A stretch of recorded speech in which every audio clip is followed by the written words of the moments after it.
sexto grado.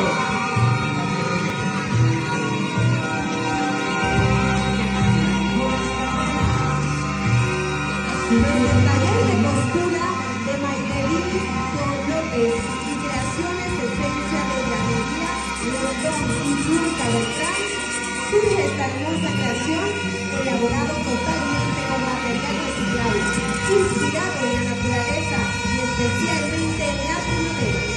Carmen Julia viste una columna confeccionada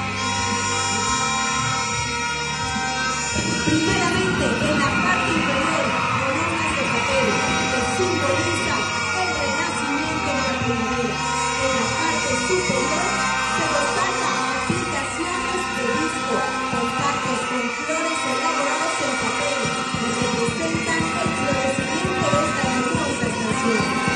Para motivarnos a fortalecer el amor hacia la conservación del medio ambiente, el color predominante es el color tierra, que representa el suelo, el cual nos provee todos los elementos necesarios para la vida. Asimismo, deja al descubierto en la parte trasera los principales símbolos municipales que representan nuestro gentilicio rosalense.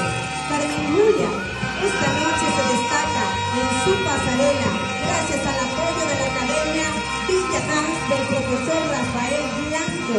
Con este diseño, Carmen Julia quiere crear conciencia en las personas para que cuiden su entorno y pueda ser entregado en generaciones futuras.